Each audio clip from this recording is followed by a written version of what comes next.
جذبے میں تو طاقت ہے ہی، بریانی میں بھی بہت صلاحیت ہے۔ ارشاد ہو جذبے میں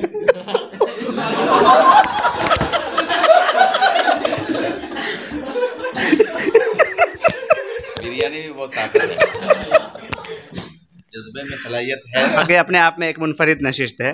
اب مجھے لگتا ہے کہ مصور بھائی کی ذمہ داری بھی بہت بڑھ گئی ہے۔ مصور بھائی اس لیے بولتا ہوں کہ میرے بڑے بہنوئی ہیں، جناب مفتی مصور الاسلام صاحب ندوی، ناظم جامعہ حفصہ للبنات شانتی نگر بھیونڈی، امام و خطیب مکہ مسجد شانتی نگر بھیونڈی۔ آپ شعر میں چاہیں تو شعر میں بات کریں، نثر میں چاہیں تو نثر میں بات کریں، کوئی اور بھی صنف سخن ہے، اشاروں کی کوئی زبان ہے تو وہ بھی اختیار کریں۔ اس کے علاوہ تعلیمی سماجی بیداری مہم سیمانچل بہار کے سرپرست اور اس کو مختلف جہتوں سے قوت عطا کرنے والے رہتے ہیں بمبئی میں، لیکن ہمیشہ اللقاء الثقافی آپ کی نظر میں رہتی ہے۔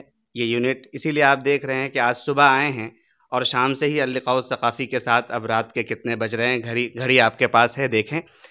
تو اس اعتبار سے پھر وہیں پہنچتے ہیں، مصور بھائی کو دعوت دیتے ہیں۔ یہ سب تو بیچ میں باتیں آ گئی تھیں، مجھے بہت ضروری تھی کہ آپ اپنی ذمہ داری محسوس کریں، اتنے سارے نوجوان آپ کے سامنے ہیں اور یہ سب الگ الگ خطوں سے، الگ الگ علاقوں سے تعلق رکھتے ہیں۔ آپ شعر میں چاہیں تو شعر میں بات کریں، نثر میں چاہیں تو نثر میں بات کریں، کوئی اور بھی صنف سخن ہے، اشاروں کی کوئی زبان ہے تو وہ بھی اختیار کریں۔ مائک حوالے ہے۔ میں خود کو وائرل نہیں کر سکتا، جتنے ہیں ان کو وائرل کر دوں، رکھ دیتے ہیں اس میں، مطلب ریکارڈ ہو جائے، ایڈٹ کر لیں گے، ریکارڈ ہو جائے، کہیں اچھا بول دیا گیا تو۔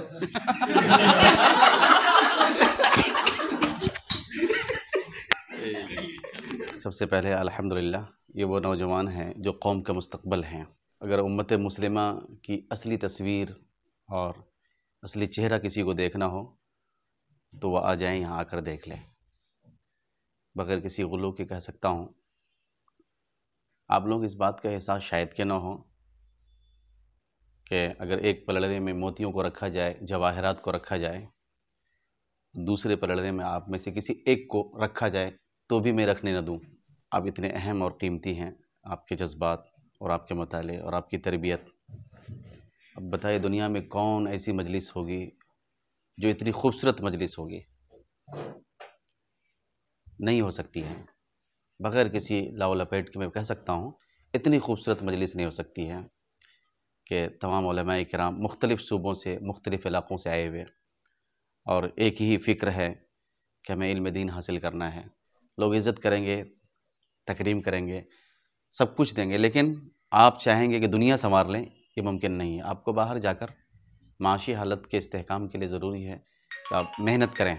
اخلاص کے چکر میں ہم لوگ کہ ہم اولے دن سے چاہتے ہیں کہ ہمارے کام میں اخلاص آئے، یہ ممکن نہیں ہے۔ اخلاص بہت بڑی چیز ہے، آپ شروع ہی میں اخلاص کو ڈھونڈیں گے تو نہیں آئے گا۔ آپ شہرت ہی کی خاطر کام کرنا شروع کر دیں، اخلاص بات کی چیز ہے۔ جب یہ اخلاص آ جائے گا تو سابقہ ساری چیزیں لوٹ آئیں گی۔ شروع میں آپ شہرت ہی کی خاطر کیجیے آپ، اور جو بھی آپ تعلیم حاصل کرنے ہیں یہ آپ کی زندگی کے لیے روشنی ہے، یہ برکات ہیں، لیکن آپ سماج اور معاشرے میں جائیں گے، آپ کو وہاں جھک کر ہی کام کرنا پڑے گا، کچھ دنوں تک برداشت کرنا پڑے گا، پھر آپ کو لوگ ہاتھوں ہاتھ لیں گے، پھر آپ سے یہ نہیں پوچھیں گے آپ کی صلاحیت کتنی ہے، آپ کس لائق ہیں، کس قابل ہیں، آپ کام کیا کر رہے ہیں، کتنی کر رہے ہیں، کتنی ہمدردی کے ساتھ اور کتنے خلوص کے ساتھ کر رہے ہیں۔ اگر آپ ایسا کریں گے تو لوگ آپ سے محبت بھی کریں گے اور اس محبت کے بہت ساری شکلیں آپ کی زندگی میں ابھر کے آئیں گی، بہت سارے فوائد ابھر کے سامنے آئیں گے۔ تو آپ لوگ کبھی نہ کبھی اس میدان کو چھوڑ کے آپ دوسرے میدان میں سماج اور معاشرے میں جائیں گے، لیکن یہ ذہن بنا کے جائیں، آپ وہاں چاہیں گے کہ ایک باصلاحیت مولوی بن کر جاؤں اور کام آ جاؤں تو یہ بہت مشکل ہے۔ کچھ دنوں کے بعد لوگ آپ سے عاجز آ جائیں گے، وہاں آپ کو انہی میں گھل مل کے رہنا ہے اور برداشت کرنا ہے اور محنت کرنی ہے، اور چاہے وہ محنت شہرت ہی کی خاطر کیوں نہ ہو، رات دن ایک کر دیں آپ۔ لوگوں کو محسوس ہونا چاہیے کہ آپ واقعتاً کام کر رہے ہیں، لوگوں کو دکھنا چاہیے کہ آپ کام کر رہے ہیں۔ اور ہمیشہ یاد رکھیں کہ اگر آپ نے کسی کی جیب پر نگاہ رکھی، معاشی حالت کے استحکام، اور لوگوں کو محسوس ہو کہ یہ مولانا صاحب جو ہیں معاشی اعتبار سے بہت مضبوط ہونا چاہ رہے ہیں اس لیے مختلف کام کر رہے ہیں، اگر آپ نے یہ احساس دلایا پھر آپ کا کام رک جائے گا۔ تو اس کے لیے ضروری ہے کہ آپ کسی کی جیب پر نگاہ نہ رکھیں، بے نیاز رہیں، بلکہ اپنا خرچ کریں. آپ جو بھی ملا ہے اللہ نے دیا ہے اسی میں سے خرچ کریں عوام میں. پھر ایک وقت آئے گا کہ ایک وقت مختلف گھروں سے آپ کے بہت سارے تحفے اور تحائف ایک دن میں آئیں گے اور آپ خود بانٹیں گے. آپ ایسی عزت ملے گی کبھی کبھی آپ کو یہ شک ہونے لگے گا کہ یہ آزمائش تو نہیں ہے، یہ احترام جو کر رہے ہیں لوگ، کیا میں اس لائق ہوں؟ یا خود آپ سونے سے پہلے آپ اپنے آپ کو مطلب ڈانٹیں گے آپ، یہ کیا ہو رہا ہے میرے ساتھ، یہ خیال میں آئے گا. لیکن اس کے لیے آپ کو 10 سال محنت کرنی پڑے گی. صلاحیتیں وغیرہ جو کچھ بھی ہے جو آپ بنا رہے ہیں یہ بہت اچھی چیز ہے. آپ یہ صلاحیت برقرار رہے گی اس وقت جب عوام میں آپ کام کریں گے اور مطالعہ بھی آپ کا جاری رہے گا. بے نیازی آئے گی، روب کسی کا روب آپ پر نہ ہو، یہ ختم ہوگا اس وقت جب آپ کا مطالعہ جاری رہے گا. آج جو کچھ بھی ہے ہم لوگ مختلف میدان میں کام کر رہے ہیں، عوام میں خاص طور سے رفاہی کام ہے، تعلیمی کام ہے، اسکول اور کالج کے طلبہ و طالبات کے درمیان کام کرتے ہیں، لیکن مطالعہ نہیں چھوٹتا ہے. مطالعہ تو بہرحال کہیں بھی آپ 10 لوگوں کے درمیان بولنے کے لیے ضروری ہے آپ کو کہ آپ مطالعہ کریں. آپ مطالعے کے بغیر آپ 10 لوگوں کے درمیان بول کیسے سکتے ہیں؟ ممکن ہی نہیں ہے. اگر آپ بول رہے ہیں تو وہ ہانک رہے ہیں، آپ پھینک رہے ہیں. تو مطالعے کے بغیر آپ 10 لوگوں کے درمیان نہیں بول سکتے. جس طرح لکھنا مناسب نہیں ہے یا لکھ نہیں سکتے آپ معقول چیزیں، آپ لکھ نہیں سکتے بغیر مطالعے کے، ویسے بول بھی نہیں سکتے. تو مطالعہ آخری دم تک کرتے رہیں اور عوام میں جب جائیں کام کرنے کے لیے شہرت ہی کی خاطر، لیکن رات دن آپ کو محنت کرنی پڑے گی. محنت کے بغیر عوام آپ سے ایکسیپٹ کرنے کے لیے تیار نہیں ہے. عوام کو احساس نہ ہو کہ آپ ان پر حاوی ہو رہے ہیں، عوام کو احساس ہو یہ زمین سے لگ کر کام کرنا چاہتا ہے یہ بندہ. تو انشاءاللہ کام بھی اللہ تعالیٰ اس بہانے سے حکمت سے کام چلتا ہے. دعوت کا کام، یہ اصلاح کا کام حکمت ہی سے ہوتا ہے، اس کے بغیر ممکن ہی نہیں ہے. حکمت عوام کو معلوم ہی نہیں کہ آپ عربی کے اشعار کتنے آپ کو یاد ہیں، اردو کے کتنے اشعار یاد ہیں، اور آپ اردو کیسی بولتے ہیں، اس سے کوئی مطلب نہیں ہے. آپ کام کتنا کر رہے ہیں، ان کے بچوں کو فائدہ ہوا کہ نہیں ہوا، ان کے محلے میں نوجوانوں کو فائدہ ہوا کہ نہیں ہوا، یہ وہی دیکھتے ہیں افراد. تو جائیں گے تو انشاءاللہ اس طرح کی چیزوں سے سابقہ پڑے گا. اور میں تو یہی درخواست کروں گا کسی بھی ادارے میں آپ پڑھائیں، چاہے وہ آپ کسی بڑے ادارے میں پڑھائیں، چھوٹے ادارے میں پڑھائیں، مکتب میں پڑھائیں، کسی بھی ادارے سے بندھ کے نہ رہیں. آپ ادارے والے کو احساس نہ ہو کہ آپ ان کے غلام ہیں، یا یہ احساس نہ دلائیں کہ آپ جو بھی کہیں گے منوان ہم قبول کرنے کے لیے تیار ہیں. اگر آپ 24 گھنٹہ کسی کو مت دیجیے، دن کا آدھا حصہ آپ دیجیے ادارے کو، لیکن آدھا حصہ آپ اپنی قوم کے لیے رکھیے، عوام کے لیے رکھیے، افراد کے لیے رکھیے. افراد سازی میں اپنے آپ کو لگائیے. بہت سارے اداروں میں اساتذہ کو باندھ کے رکھ دیتے ہیں، تو یہ باندھنے کا مطلب ہوتا ہے ان کی ساری چیزیں وہ چھین لیتے ہیں، سلب کر لیتے ہیں. قوت فکر کو سلب کر لیتے ہیں، قوت عمل کو سلب کر لیتے ہیں ادارے والے. وہ محض بہت سارے اساتذہ کرام 50 سال سے پڑھا رہے ہیں، جب وہ اداروں سے نکل رہے ہیں تو کچھ نہیں ہے ان کے ہاتھ میں. تو آپ ادارے میں پڑھائیے، بڑے سے بڑے اداروں میں پڑھائیے، آپ بڑی سے بڑی کتابیں پڑھائیے، لیکن عوام سے جڑے رہیے. آپ عوام بہت بڑی طاقت ہے. دینی کام بھی آپ کریں گے تو عوام کے بغیر نہیں کر سکتے، ادارہ بھی قائم کریں گے عوام کے بغیر نہیں کر سکتے. تو عوام سے جوڑے رکھیے اپنے آپ کو، یہ ضروری ہے. اور بڑی خوشی کی بات یہ ہے کہ مولانا مسعود عالم صاحب ندوی ہم سب کے نگراں ہیں اور سرپرست بھی ہیں، اور بہت ایکٹیو اور فعال اور متحرک ہیں. یہ ان کا کام اگر دیکھنا ہو اپنے علاقے میں جا کر دیکھیں. آپ بہت کام کرتے ہیں مولانا، اور آپ جو پوری ٹیم دیکھ رہے ہیں مولانا کی کافی اس میں تربیت کا حصہ ہے. اور اللقاء الثقافی کے جو ممبران ہیں اور اراکین ہیں جو آپ دیکھ رہے ہیں، یہ سب کے مولانا کی ہے تربیت یافتہ ہی ہیں. اور مولانا میں سمجھ رہا ہوں کہ مولانا چونکہ گھر سے واقف ہوں، میں مولانا کے والد محترم سے بارہا میں یہ کہہ چکا ہوں کہ مولانا مسعود صاحب کو آپ چھوڑ دیں آزاد. یہ سمجھ جائیں کہ آپ نے وقف کر دیا. ہاں تو آپ وقف کر دیں آپ قوم کے لیے، ان سے کسی چیز کا مطالبہ نہ کریں. اور الحمدللہ گھر کی طرف سے کوئی مطالبہ نہیں رہتا ہے. کہتے ہیں کہ بس تم اپنی زندگی بناؤ، یا اخروی زندگی دنیاوی زندگی اب تمہارے ہاتھ میں ہے. تو مولانا الحمدللہ دنیاوی زندگی کے تعلق سے تو بہت زیادہ حساس نہیں ہیں، لیکن اخروی زندگی اور ایک افراد سازی کے تعلق سے بہت زیادہ حساس ہیں. دعا فرمائیں کہ اللہ تعالیٰ معاشی حالت کو اللہ مستحکم کرے اور استحکام بخشے. اور ایسا نہیں کہ مولانا مطلب یہ ہے، میں چاہ رہا ہوں کہ اگر معاشی حالت بہت زیادہ مستحکم ہو تو یہ اللقاء الثقافی اور 10 ہو سکتے ہیں. اس طرح کے بہت سارے آفس ہیں، بہت سارے شعبے ہیں، شاخائیں ہیں جو کھل سکتی ہیں. پہلے اپنے اعتبار سے اگر مضبوطی آئے، آپ اٹھا کر دیکھ لیں تاریخ میں آپ کو 100 میں سے 95% شخصیت ایسی ملیں جو معاشی اعتبار سے بہت مستحکم تھے. وہ کافی استحکام تھا ان کے اندر، وہ بے فکر بے نیاز تھے کہ ہمارے پاس کیا ہو کیا نہ ہو، وہ کام کرتے رہتے تھے. تو مولانا کے لیے دعا فرمائے کہ اللہ تعالیٰ مزید استحکام بخشے علم میں، عمر میں، اور معاشی اعتبار سے بھی معاش میں. ان کی جو ٹیم ہے مولانا کی، عجیب مجھے احساس ہوا، آپ نے اپنے آپ کو یہ نہیں ظاہر کیا اب تک کہ میرا اس طرح احترام کرو کہ میرے سامنے زبان بھی نہ کھولو. آپ نے سب کو آزادی دی ہے.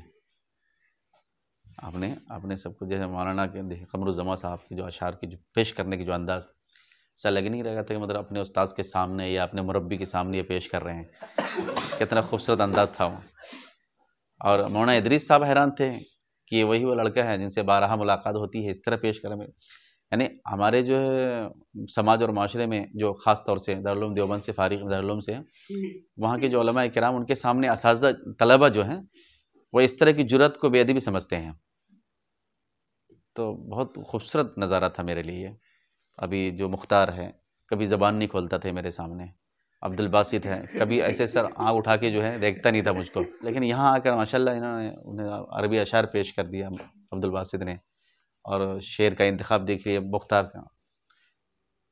یہ مرزا معاویہ ہیں، ابھی محلے میں چلے جائیں گے ہمارے ممبئی میں، سمجھ میں نہیں آئے گا ان کا عربی اشعار بھی یاد ہیں، اردو اشعار بھی یاد ہیں، اور یہ انداز ہے.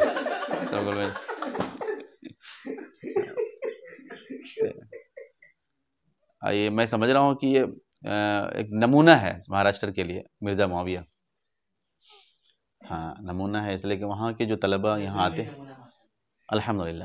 جی تو مرزا عام طور سے نمونے ہی ہوا کرتے ہیں.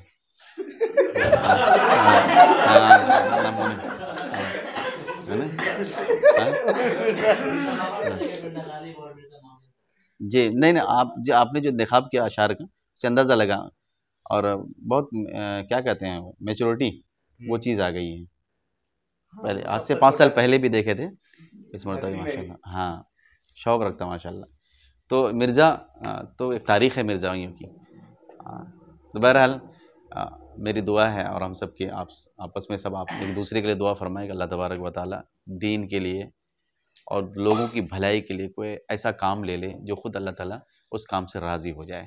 ہاں اس شروع میں آپ جو ہے نا شہرت ہی کی خاطر، لیکن عوام میں جا کر کام کیجئے گا. رہی بات اخلاص کی تو کوئی بزرگ، کسی بزرگ سے آپ بیعت ہو جائیں گے، اخلاص وہاں سے آ جائے گا. ہاں لیکن یہ ہے کہ شہرت ہی کی خاطر پر کام کیجئے. آپ بغیر کام کیے عوام میں کوئی بھی مقبولیت نہیں ہے. زیادہ سے زیادہ آپ تعویذ کاٹ لیں گے، جھاڑ پھونک کر دیں گے، جھوٹ بول کر کے آپ شہرت پالیں گے، لیکن آپ عوام میں حقیقی اگر محبت چاہیے عوامی تو پھر آپ کو کام کرنے پڑیں گے. ہاں جی میں شکر گزار ہوں اللقاء الثقافی کے تمام ممبران اور اراکین، مولانا قمر الزمان صاحب، مولانا ادریس صاحب ندوی، اور مرغوب الرحمان صاحب، مرغوب الرحمان صاحب، مولانا عباد الرحمان صاحب، مولانا عالمگیر صاحب، اور دیگر جو ہے مشکور بھائی جو ہیں، اور جتنے بھی میں سب شکر گزار ہوں کہ انہوں نے ایک خوبصورت مجلس کا انعقاد کیا، محفل کا انعقاد کیا، اور بہت خوبصورت انتخابات ہمارے سامنے آئے، اور بہت ساری اپنی تخلیق بھی ہمارے بہت سارے مولانا قمر الزمان صاحب نے اپنی تخلیق پیش کی اور بہت خوبصورت انداز سے پیش کی. میں سب کا شکر گزار ہوں. دعا گو ہوں اللہ تبارک و تعالیٰ ہم سب 2-3 مصرے جو آپ ڈگروا میں پڑھ کے جادو جگایا. جی وہ ایک دور تھا ہمارا معاشی حالت کو، وہاں پر بھی میں معاشی حالت اسی سے سدھارتا تھا. وہاں پر بھی اس کا جو استحکام جو ہے، بسا اوقات جمعرات کو میں یہ نعتیں غزلیں وغیرہ پڑھ کے جو انعامات ملتے تھے میں ان سے صابن خریدتا تھا، مختلف چیزیں خرید کے وہاں پر بھی ہمارا یہ معاملہ تھا. لیکن وہ ایک دور تھا، اس دور کو مطلب اب اس دور سے میچ نہیں کر سکتے، اور میری آواز اب برداشت نہیں کر پائیں گے. ہم آپ کا خیال کرتے ہیں. کلیم عاجز کے چند اشعار ہیں، اگر قوت سماعت برداشت کر سکے تو سماعت کر لیں. کلیم عاجز کے چند اشعار ہیں. غم کی آگ بڑی البیلی کیسے کوئی بجھائے. توجہ چاہوں گا. غم کی آگ بڑی البیلی کیسے کوئی بجھائے، اندر ہڈی ہڈی سلگے باہر نظر نہ آئے. ایک سویرا ایسا آیا اپنے ہوئے پرائے، ایک سویرا ایسا آیا اپنے ہوئے پرائے، اس سے آگے کیا پوچھو ہو آگے کہا نہ جائے. گھاؤ چنے چھاتی پر کوئی موتی کوئی سجائے، گھاؤ چنے چھاتی پر کوئی موتی کوئی سجائے، کوئی لہو کے آنسو روئے بنسی کوئی بجائے. کیسے کیسے دکھ نہیں جھیلے کیا کیا چوٹ نہ کھائے، کیسے کیسے دکھ نہیں جھیلے کیا کیا چوٹ نہ کھائے، پھر بھی پیار نہ چھوٹا ہم سے عادت بری بلائے. عاجز کی ہیں الٹی باتیں کون اسے سمجھائے، عاجز کی ہیں الٹی باتیں کون اسے سمجھائے، دھوپ کو پاگل کہے اندھیرا دن کو رات بتائے. جی آپ سے درخواست ہے کہ مولانا اشعار نہیں سنا ہے. کون میں میں شعر پر مجلس کا اختتام کروں گا انشاءاللہ. واقعی نہایت پرمغز گفتگو رہی. شروع میں تو جو بات تھی وہ یہ کہ یہ وزارت داخلہ کا فون ہے. شروع میں جو بات تھی وہ یہ کہ محنت سے پڑھیں، صلاحیت بنائیں، زبان وغیرہ سیکھیں اور اس میں کوئی کسر نہ اٹھا رکھیں کیونکہ اس سے بلندی آئے گی وغیرہ. لیکن ایک بات ہے کہ چاہے آپ اردو، عربی، انگریزی کے جتنے اشعار، جتنی لچھے دار زبان، جو بھی قابلیتیں آپ کے اندر ہوں، اگر میدان میں جا کر پبلک میں آپ کا کام نہیں ہے اور محنت سے جی جان لگا کے آپ نے کام نہیں کیا ہے تو یاد رکھیں کہ آپ کی یہ ساری علم نوازی اور ادب پروری دھری کی دھری رہ جائے گی. اس لیے کام کا فیصلہ کریں اور کام کے لیے میدان کا انتخاب کریں اور اس میں پوری توانائی کے ساتھ لگ جائیں. واقعی میں یہ تفسیر ہے قل اعملوا فسيرى الله عملكم ورسوله والمؤمنون وستردون الى عالم الغیب والشہادہ. کام کرو کام، اللہ بھی دیکھتا ہے کام، رسول بھی دیکھتے ہیں کام، والمؤمنون اور ایمان والے بھی دیکھتے ہیں کام. اس لیے کام کے معاملے میں کوتاہی نہیں کرنی چاہیے. وَأَلَّيْسَ لِلْإِنسَانِ إِلَّا مَا سَعَى، جو دوڑ بھاگ کر لے گا، کام کر لے گا، بس اسی کے لیے ہے. وَأَنَّ سَعْيَهُ سَوْفَ يُرَى ثُمَّ يُجْزَاهُ الْجَزَاءَ الْأَوْفَى. تو گفتگو اس کے ارد گرد گھوم رہی تھی چونکہ مولانا نے بھی جامعہ اسلامیہ میں بہت محنت سے پڑھائی کی، یہاں ندوے میں بھی قابلیت پیدا کی اور ان ساری قابلیتوں کا صحیح ثمرہ اس وقت ملا جب یہ میدان میں نکل کے کارگر ہوئے اور ایک ایسے خطے کو انہوں نے اپنا مسکن بنایا کہ جہاں واقعی میں کام کی ضرورت تھی. وہاں تحفیظ کی شروعات کی، مکتب دینیات قائم کیا، حفظہ للبنات کا قیام عمل میں آیا، ویلفیئر کے بہت سارے کام کیے اور وہاں ایسے افراد انہوں نے تیار کرنے کی کوشش کی مختلف کالجز پہ، اسکولوں پہ، وہاں مقامی آبادی پر یہ اثر انداز ہوئے. تو اس درمیان یقیناً یہ ایک ایکسپیرینس، تجربے والی بات ہے کہ آپ جتنی قابلیتیں پیدا کر لیں ضرور کریں، لیکن یاد رکھیں کہ میدان بنا کے کچھ کام کرنا ہے، ایسا کام جس کی ضرورت ہے زمانے کو، آپ کی قوم کو. یہ ایک زبردست پیغام ہے جو مولانا نے اپنی گفتگو سے دیا ہے. ظرافت بھی آپ نے دیکھی ہوگی، احساس، ادراک، شعوری کیفیتیں، یہ ساری چیزیں آپ نے محسوس کی ہوں گی. مولانا مصور صاحب نے اس کو بھی محسوس کیا کہ یہاں جو لوگ بیٹھے ہوئے ہیں یہ سب اپنے آپ میں اسٹار نہیں، سپر اسٹار ہیں جو الگ الگ علاقوں میں، الگ الگ میدانوں میں چمکیں گے، چہکیں گے اور ان سے انشاءاللہ تبدیلی کی ایک نئی لہر پیدا ہوگی. اور ہم بھی، سچی بات یہ ہے کہ میرے لیے جو اتنا سب کچھ آسان ہو جاتا ہے، میرے گھر کے ہی ہیں، میرے بڑے بہنوئی ہیں، میری جو ہے بہنوں میں جو بڑی ہیں وہ ان سے منسوب ہیں، اس اعتبار سے آنا جانا، ملنا جلنا، میرے غائبانے میں اور سب میں باتیں ہیں بہت ساری. تو میرے بارے میں لوگوں کو فکر رہتی ہے کہ ان کی معاشی ترقی اور استحکام کے لیے کیوں نہیں سوچتا ہے. یہ صبح اٹھتا ہے اور ہاتھ میں قلم لے کے نکلتا ہے اور اس کی شام بھی اسی قلم کے ساتھ ہوتی ہے. جمعے کا ایک دن ملا ہے ان کو چھٹی کا، اس دن بھی وہ قلم ہی کے ساتھ رہتا ہے. ہاں، خون آدینہ سے رنگی ہے دبستہ میرا شعر، غالب کا شعر میرا ترانہ بن گیا ہے. تو اس حوالے سے بڑے بہنوئی ہونے کی وجہ سے ان کو فکر رہتی ہے. ایک فکر مندی اپنے آپ میں واقعی بہت قدر کی چیز ہے.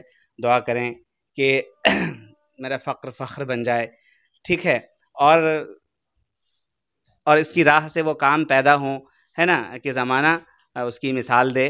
یہ اپنے آپ میں بہت شاندار ہے. اور اگلی بات یہ ہے کہ اب تک کی پوری زندگی میں پڑھتے ہوئے، لکھتے ہوئے، ہے نا، تقریباً 15 سال سے ہم فیلڈ میں ہیں. اللہ کا شکر ہے کبھی کسی قسم کی کوئی رکاوٹ، پریشانی نہیں ہوئی. بہت سے امیروں ہاں کے محل اور جو ہے شہر اور جھوپڑیاں اور بہت ساری چیزیں دیکھی. اللہ تبارک و تعالیٰ نے اسی درمیان دنیا کے بڑے بڑے بر اعظموں میں، محلات میں اور بہت ساری جگہوں میں پہنچایا. اور ہمیں امید ہے کہ انشاءاللہ العزیز اگلے جو دن ہوں گے وہ اور زیادہ روشن، اور زیادہ طاقتور، کام کے لیے اور زیادہ مضبوطی اور استحکام والے ہوں گے، اور اس کو ہمہ جہت استحکام عطا ہوگا انشاءاللہ، اور اس میں کسی قسم کی کوئی کمی نہیں ہوگی. کام کی راہ میں اللہ تعالیٰ مال بھی دے گا، افراد بھی دے گا، اسباب بھی دے گا، وسائل کو مسخر کر دے گا. ایسی تسخیر عطا ہوگی کہ زمانہ اس کی مثال دے گا. آج کی یہ شاندار نشست، بہترین بزم، اس حوالے سے ہمیں امید ہے کہ ایک رہنما ثابت ہوگی. ہم دل کی گہرائیوں سے شکریہ ادا کرتے ہیں جناب مفتی مصور اسلام صاحب کا کہ آپ کی آمد سے ایک بہترین بزم سجی جو بہت دنوں سے نہیں سجی تھی. سچی بات یہ ہے، کسی وقت قمر الزماں بھائی وغیرہ کا جو بیچ ہوا کرتا تھا اس میں ہم لوگ گھنٹوں بیٹھ جاتے تھے اور بہت الگ الگ انداز کی نشستیں ہوتی تھیں. اور ادھر لاک ڈاؤن کے بعد اس طرح کی ایک طویل نشست جس میں اس طریقے سے ادب کے جلوے اور چرچے ہوں، یہ آپ کی مرہون منت ہے. آپ اس طرح 15 سال بعد آئے ہیں، ہم تو چاہیں گے کہ سال میں کم سے کم ایک وزٹ ہو جائے آپ کا، تو اس طرح سے مادر علمی کی یاد بھی تازہ ہوگی. جس گلی میں آپ نے بہت کچھ سیکھا ہے اس کا بھی کچھ حق ادا ہوگا، اور ہمارے نوجوانوں کے لیے بھی اس میں بہت کچھ حوصلہ اور ولولے کا سامان ہوگا انشاءاللہ. ایک بار پھر دل کی گہرائیوں سے شکریہ. کہا گیا تھا کہ مولانا نے کوئی شعر نہیں پیش کیا، تو میں ایک شعر پر اپنی بات ختم کرتا ہوں. آؤ مل کر انقلاب تازہ تر پیدا کریں، آؤ مل کر انقلاب تازہ تر پیدا کریں، دہر پہ اس طرح چھا جائیں کہ سب دیکھا کریں. اور آپ کے لیے ایک شعر عربی میں، قد ہیئوک لامر لو فطنت له، ہیئو تیار کرنا، قد ہیئوک لامر عظیم، قد ہیئوک لامر لو فطنت له فاربأ بنفسك ان ترعى مع الحمل. اسی کے ساتھ شعر ختم کرتے ہیں. وہ شعر بھی غالب پڑھ ہی دیتے ہیں، 3 ہو جائے تاکہ. عیش بازی کدے حسرت جاوید رسا، عیش بازی کدے حسرت جاوید رسا، خون آدینہ سے رنگی ہے دبستہ میرا. اگر لکھوائے اس کو کوئی خط، ہاں مگر لکھوائے کوئی اس کو خط تو ہم سے لکھوائے، مگر لکھوائے کوئی اس کو خط تو ہم سے لکھوائے. ہوئی صبح اور گھر سے کان پر رکھ کر قلم نکلے. آخر دعوانا